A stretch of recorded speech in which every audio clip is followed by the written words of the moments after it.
41번 가와 나 사이 시기에 있었던 사실을 오는 것은 자 가는 오늘 오전 조선주둔 미군 최고사령관 하진영 미소 공동위원회 무기 휴획에 관한 중대 선면서를 발표했다 이렇게 돼 있죠. 자 대한민국 정부 수립 과정을 물어본 문제인데 1946년 3월에 제1차 미소 공동위원회가 개최되어서 5월에 그 미소 공유와 참여할 한국인의 사회단체 그 문제로 소련과 이제 큰 이견이 있어서 결국 무기한 휴게가 됐죠. 1946년 5월이 되겠고요. 그 다음에 제2차 미소 공동위원회 개막 이렇게 되어 있죠. 이것이 1947년 5월부터 다시 제기가 됐지만 똑같은 문제로 갈등을 겪다가 이제 그해 동년 9월에 이제 그 유엔에 이제 그 이것을 미국은 한국의 임시정부 수립 문제를 유엔에 넘기는 상정 문제로 결국 역시 2차 미소 공동은 실패로 끝나게 된 것이죠. 따라서 요 사이 시기에 쓰던 일. 자, 그럼 우리가 한국의 정부 수립 과정에서 자 이렇게 결렬이 되니까 근데 당시 북한은 어떤 일이냐면 1946년 2월에 북조선 임시인민위원회가 결성이 됩니다. 사실상의 정부가 수립이 됐고 3월에는 정강석화처럼 토지개혁이 시작해서 바로 완료가 됩니다. 그래서 이승만은 북한은 저렇게 사실상의 정권이 이렇게 됐는데 우리도 뭐 그런 게 있어야 되지 않느냐. 남한 단독 정부의 그러한 것을 제안하는 정읍 발언이 있게 됩니다. 이게 1946년 6월에 있었죠. 그래서 이 정읍 발언을 통해서 남한의 단독 정부 선언이 우익 쪽에서 힘을 얻게 되자 여기에 대항해서 중도 세력, 중도 좌우 세력을 대표하는 여운형과 김규식이 안 되겠다.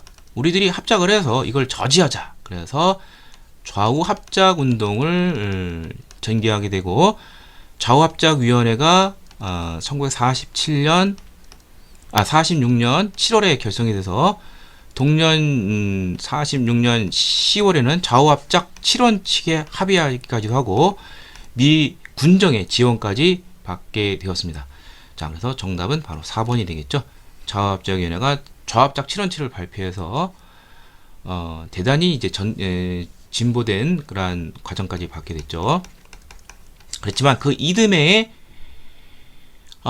이게 바뀌게 돼요. 즉 1947년에 들어서면서 1947년 3월에 트루만 덕트린이 발표되면서 이제 냉전이 격화됩니다. 그러면서 소련과 대결 구도가 생기게 되고 미 군정도 미 국무부의 노선에 따라서 여기에 대해서 이제 적극적으로 지원을 못하게 되고요. 47년 7월에는 좌우합작 운동의 한 축이었던 여운형이 피살되면서 동력을 잃게 되었죠. 그래서 정답은 4번이 되겠고요. 유엔의 상정으로 해서 결국 미국이 원하는 바 쪽으로 이제 나가게 되면서 총선 쪽으로 나가게 되죠. 자, 여순 군사 반란 사건, 여수순전 10월 19일 사건. 이거는 대한민국 정부 수립 이후인 1948년에 있었던 일이죠. 해당이 안 되고요. 모스크바 삼국 외상회의가 1945년 12월에 개최가 돼서 한국의 임시정부 수립을 놓고서 세 가지가 결정이 되죠. 한국의 임시정부 수립, 미소 공동위원회, 그 다음에 최고 5년 기한의 미영 중소에 의한 4개국 신탁 통치에 이것을 핵심적인 내용이 되겠죠. 반민족 행위 특별조사위원회가 이것도 해방 이후죠. 1948년 원래 9월에 반민법이 제정이 되고 그 다음에 1월부터 8월까지 국회 산하에 반민특위가 활동을 했습니다. 유엔 총회에서 인구 비례에 의한 남북 총선거가 의결이 됐다. 이 유엔에 상정이 되고 1947년 11월에 쓰는 유엔 총회에서 인구 비례한 남북 총선거가 의결했는데 북한과 소련은 이것이 자신들에게 불리하다 생각을 하고 당시 이 유엔 총회에서 한반도에 한국의 이 정부 수립을 도와줄 그러한 위원회로 그죠? 유엔 한국 임시위원단이 이제 결성이 되는데 이들의 입국을 거부를 하게 됩니다. 그래서 결국 그 이듬해 1948년 2월에는 어떠한 조처가 있게 되냐면 유엔 소총회가 열리게 되고요. 이 유엔 소총회에서 남한만의 단독 총선으로 결정이 됩니다. 자, 그래서 정답은 4번이 되겠습니다. 42번 다음 사건이 일어난 시기를 연필서 기억하는 것은 자 본회의가 어쩌고저쩌고 전원해서 발췌 조항 발췌자 나오는 거 발췌 개헌이죠. 우리 대한민국 헌법 중에서 제1차 개헌에 해당하는 것이죠. 이것이 1952년 7월 6.25 전쟁 중 임시수도 부산에 있었던 일이죠.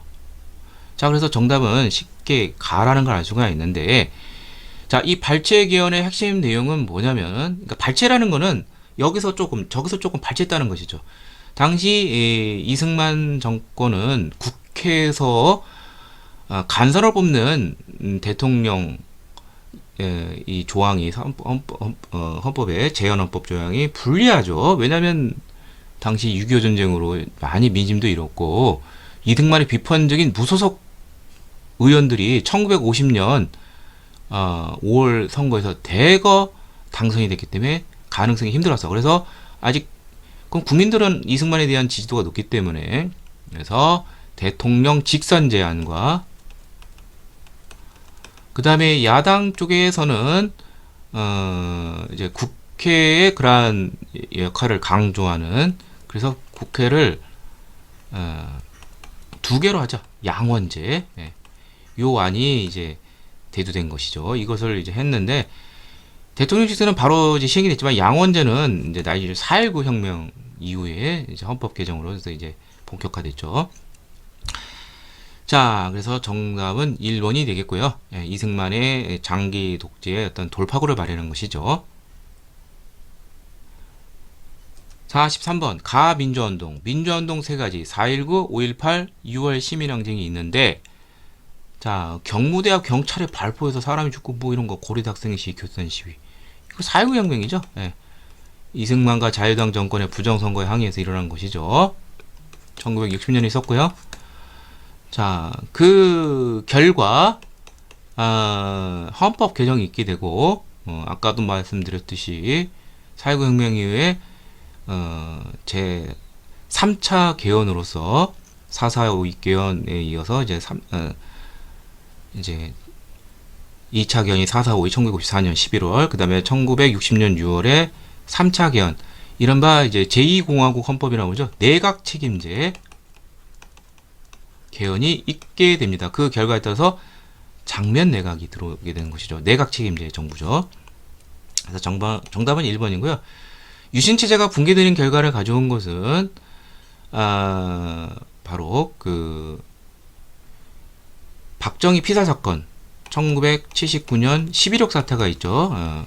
근데 이제 요거에 앞서서 같은 달에 이제 부마항쟁이 있었어요. 이때 뭐 정부 내에서 강원 대립이 있었고 박정희 대통령이 이제 피살이 되고 유신체가 붕괴되는데 부마항쟁이 일어나게 된 원인은 당시 야당 당수인 김영삼이 국회에서 제명되는 그러한 사건. 거기에 또 영향을 준 것이 당시 시민단 당사에서 YH 무역 여공들이 농성을 벌인 것이 문제가 됐던 것이죠.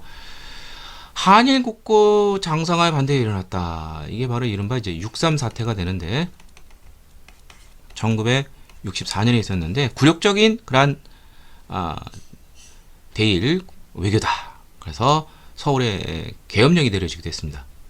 신군부의 비상개혁 때 5.17 비상개혁 때 원인이 되는 것은 5.18 광주 민주화 운동이 되겠죠. 1980년 호헌 철폐, 호헌 당시 헌법을 유지하겠다는 전두환 간선제도 대통령 이거와 독재 타도를 내세운 것은 6월 시민항쟁이 되겠습니다.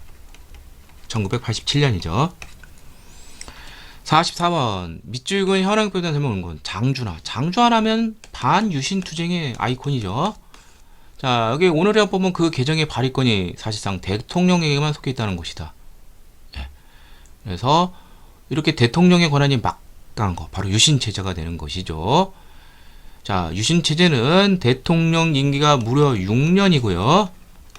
연임에 대한 제한이 아예 없습니다. 그리고 어떻게 뽑느냐? 간선제죠, 대통령.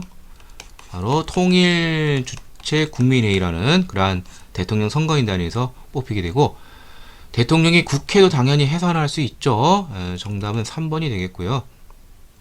이거는 이제 5공헌법에 해당하는 8차 기한 전두환 5공헌법에도 있었습니다. 그렇지만 이제 그 5공헌법은 대통령 임기가 7년 단임제, 길긴 하지만 한 번으로 끝나는데, 유신헌법은 연임 제한이 없어요. 예. 자, 그래서 정답은 3번이고, 내각 책임제를 채택했다. 아까도 잠깐 나왔지만 1960년에 있었던 3차 개헌, 제2공화국헌법이 되는 것이죠. 대통령의 연임을 3회로 제한하였다. 자, 대통령의 연임을 3회로 제한한 건 이제 이른바 삼선 개헌이 되겠죠. 자, 이거는 이제 1969년 박정희 정권 때 있었던 일인데, 예. 그래서 결국 이 3선까지 하고 난 다음에 이제 장기 독재를 위해서, 그러니까 이제 박정희 정부가 1963년, 67년, 71년 세 번 했잖아요. 이때 이제 김대중이 선전을 하고, 그러니까 아예 더 장기 독재를 하기 위해서 유신헌법으로 1972년에 바꾸게 된 것이죠. 그 다음에 국회를 참의원과 민의원의 양원제로 규정하였다.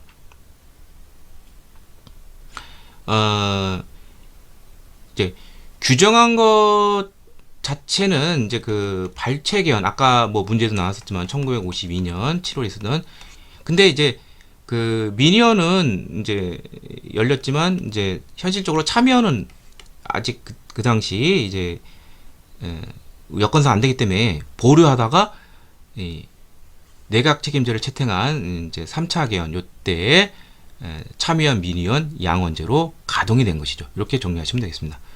정답은 3번이고요. 45번 가정부식의 경제상으로 오는 것은, 자, 포항 종합제철이 준공이 되고, 경부고속도로 준공 1970년에 준공이 됐죠. 68년부터 시작해서 수출 100억 달러, 이거 많이 나오죠. 1977년 박정희 정부 시기의 경제 상황입니다. 자, 박정희 정부 하면은 뭐 새마을 운동이죠. 자, 급격한 공업화에서 낙후된 농촌을 근대화를 표방하는 새마을 운동으로서 끌어올리려고 노력을 했었죠. 이게 1970년부터 시작을 해서 1970년대에 진행이 됐죠. 그 이후로 꽤 뭐 전두환 뭐 이런 시절까지도 있었죠. 정답은 5번이고, 한미 무역협정이 체결됐다. 2007년 노무현 정권 때 체결이 됐고요. 저유가 저금리 저달러 3조 호황은 1980년대 중후반인 전두환 정부 때 있어서 경제가 안정적으로 성장하게 되고요. 원조 물자를 가공하는 303업, 세 가지 하연거, 면직, 그 다음에 설탕, 그 다음에 밀가루, 밀가루, 면, 설, 그다음에 뭐죠? 갑자기 생각이 안 나네. 하여튼 주로 이제 소비재 거죠. 먹고 입고 이런 쪽이니까 이런 소비재 중심으로 발달한 것은 이제 이승만 정권 때인 1950년대가 됩니다. 그러니까 이 원조 물자가 거의 뭐 무상에 가깝게 공급이 되기 때문에 이런 쪽으로 이제 발달해 가고, 그래서 남는 것은 또 이제 뭐 대충 자금이라 가지고 이제 정부의 어떤 자금원으로 전용되기도 했습니다. 대통령의 긴급 명령으로 금융실명제가 1993년 김영삼 정권 때 실시가 되었죠. 그래서 정답은 5번이 되겠습니다.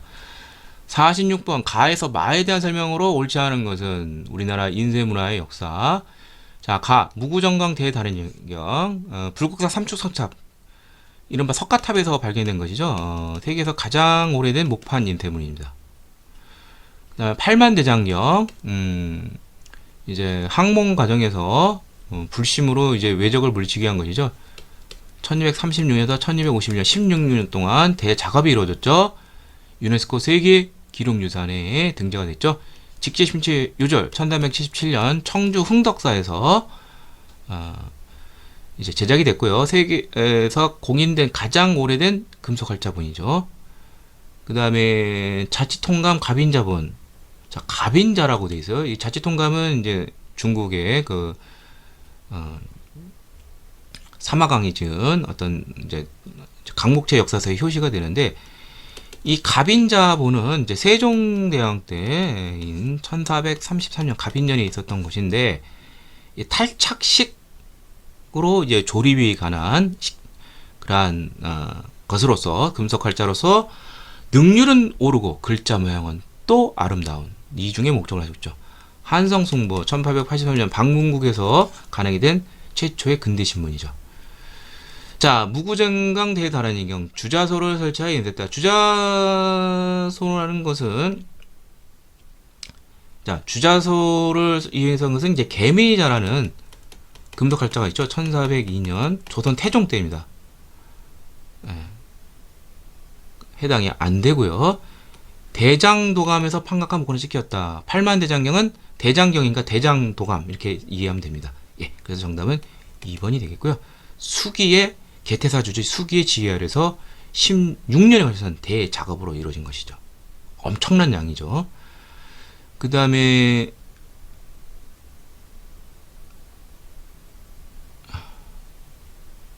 죄송합니다. 이거 맞는 거 고르는 거네요. 예, 그러니까 옳지 않은 거 고르니까 정답은 1번이 되겠고요. 예, 정답은 1번이 되겠습니다. 예, 이거 맞는 내용이고, 청주 흥덕사에서, 예, 청주 흥덕사 흥덕구에 가면 고인쇄 박물관이라는 것이 있죠. 맞는 내용이고, 그 다음에 이천 장영실 세종 때 활약하던 그런 뛰어난 과학자들이죠. 그 다음에 방문국에서 발행하였다. 예, 맞는 내용이 되겠습니다. 정답은 1번이 되겠습니다. 47번 밑줄근 이 정부식이 있었던 사실을 옳지 않은 것은, 자, 천주교 정의구현 사진행과 민주언론협의회가 이 정부에서 언론사에 대한 보도 지침 자료를 공개하는, 자, 이 사건에 관련자들은 남영동 치안본부 대공분실로 연행이 됐고 국가보안법 죄복으로 기소를 겪게 되었습니다. 언론 보도 지침이라고 되어 있죠. 바로 전두환 정부 때, 전두환 정부가 이제 들어설 때 이제 그 철저한 국민 통제가 있었죠. 국보 시절부터. 그게 바로 언론 보도 지침 이런 게 있었죠. 자, 그래서 그럼 당연히 옳지 않은 걸 찾는 것인데, 근데 딱 보더라도 나머지 하나만 좀 다를 거예요. 서울올림픽이 1988년인데 이게 이제 노태우 정부 때죠. 노태우 정부 때는 이 사람은 이제 6월 항쟁의 이후에 민주화헌법으로 당선된 사람이기 때문에 이러한 것은 없게 되죠. 예, 물론 잔재는 아직도 남아있긴 하지만, 예, 이때 막 한겨레 신문도 나오게 됐습니다. 야간 통행 금지. 그러니까 전두환 정부는 강경과 온건 이 두 가지, 강경한 것은 자신에게 반대하는 정치인들에서는 강압적이지만 대다수 국민들에게는 좀 유화적인 게 많았어요. 그래서 양안 통행 금지 해제, 그 다음에 박종총 고문지사 사건, 이것은 결국 1987년 1월에 있었는데 결국 6월 시민항쟁으로 연결이 됩니다. 프로야구 6개 구단으로 출범한 거 1982년. 이산가족 고향 방문, 이게 전두환 정부와 관련해서 꼭 나오는 문제죠. 1985년 9월에 있었죠.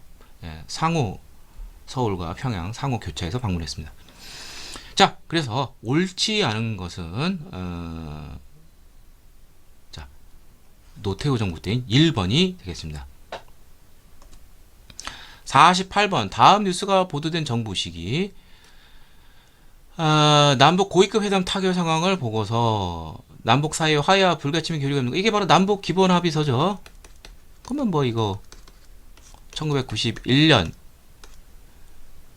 12월 바로 노태우 정부가 되겠죠. 노태우 정부 때 일을 사시면 됩니다. 노태우 정부는 북방 외교를 표방하면서 중국, 소련 등과 수교를 하게 되죠. 공산권군들과. 그래서 정답은 4번이 되겠고요. 노태우 정부 통일을 위한 노력과에서 가대에서 꼭 알아둘 것은 남북 기본합의서와 한반도 비핵화 공동선언 같은 1990년 11월이고 그 이전에 유엔 동시가입, 남북한 유엔 동시가입 이것도 알아두시길 바랍니다. 1991년 8월이죠. 2차 남북 정상회담 2007년 10월 4일 이거 노무현 정부죠. 경제협력개발기구 좀 성급한데 이거에 가입한 사람은 김영삼 정부 1996년 남북 조정회가 설치 통일방안이 논의되었다. 이게 7.4 남북공동선언 관련된 거죠. 박정희 정부 1972년 자주평화 민족의 대단결 통일 3대 원칙 남북한의 교류에 대한 개성공업지구원들이 할애했다. 자, 2000년 김대중 정부의 6.15 공동선언이 있죠. 예. 그래서 정답은 4번이 되겠습니다. 49번 가에서 마에 들어갈 내용으로 하는 것은 여성들 선덕여왕 우리나라 최초의 여왕 선덕여왕 하면 첨성대 천체관측과 관련된 건축물 황룡사 구축목탑 자장율사의 건의로 선덕여왕 때 외침에 많이 시달리죠. 백제를 비롯한. 그래서 이걸 세워서 막아내고자 한 것이죠. 이빙어각 산림을 황무한 실학자 이렇게 돼 있는데 저도 이거 처음 접하게 된 사람이에요. 가정생활의 지혜를 담은 규합청소를 저술하다. 자, 모른다고 무조건 답하지 마시고 나머지 선지를 통해서 알아보죠. 김만덕, 이거 자주 나오죠. 제주 거상이자 자성가. 제주 쪽에 흉년이 들자 굶주림 백성자. 이거는 맞는 내용이죠. 남자현, 의열투쟁을 전개한 독립운동가 이렇게 되어 있는데 한국 광복군의 기간지 광복을 발행하다. 자, 이게 이제 그 2점짜리인데 사실 이 문제는 글쎄요 3점으로 해도 할 것 같아요. 남자이라는 분이 도대체 뭐 어떤 분이냐 잘 모르시는 분도 많은데 예전에 이제 문제에서 보면은 이제 그 만주 사변이라는 게 있게 되죠. 1931년 이때 이제 국제연맹에서 이게 그 만주 쪽에 이러한 일본의 조치에 대해서 조사를 하러 나와요. 이때 남자연이 이제 그 혈서 손가락을 잘랐는지 깨부른지 저도 좀 헷갈리긴 하는데 그거를 피로 써서 이 한국에 대해서 그 사실을 당시 그 국제연맹에서 온 사람들에게 알리고자 접하게 됐습니다. 결국 일제에서 끌려가서 결국 모진 고문 끝에 그 후유증으로 죽게 됩니다. 그래서 제가 알기로는 1931년 아니면 1932년 요때쯤에 돌아가신 것으로 알고 있어요. 한국 광복군의 기간지 광복을 발행한 한국 광복은 1940년에 9월에 이제 결성이 되죠. 예. 그래서 요게 바로 정답이 되겠습니다. 자, 그 다음에 강주령은 1931년 평양에 을밀대가 있었죠. 거기서 을밀대 처마 위에 올라가가지고 고공농성 투쟁을 했던 그런 여성 노동 운동가입니다. 예. 자, 그래서 이것은 정답이 바로 4번이 되겠고요. 이 빙어강이라는 사람이 실학자인데 뭐 가정생활에 주는 규합청소를 저술하다. 이런 건 뭐 상식적으로 더 알아두면 좋을 것 같습니다. 50번 밑줄근 이날에 당한 세시풍소 음력 7월 7일 견우와 직녀가 오작해서 만다 7월 7석이죠. 예. 7이 겹치는. 예. 그래서 정답은 바로 2번이 되겠고요. 나머지는 뭐 한 번씩 다 들어봐서 정리했을 것으로 생각을 합니다. 정답은 2번이 되겠고요. 7석 때 이제 뭐 바느질 솜씨기 뭐 겨룬다든지 뭐 이런 것 등이 있습니다. 자, 이상을 통해서 제 60회 한국사 능력검증형 심화편 해설을 모두 마치도록 하겠습니다.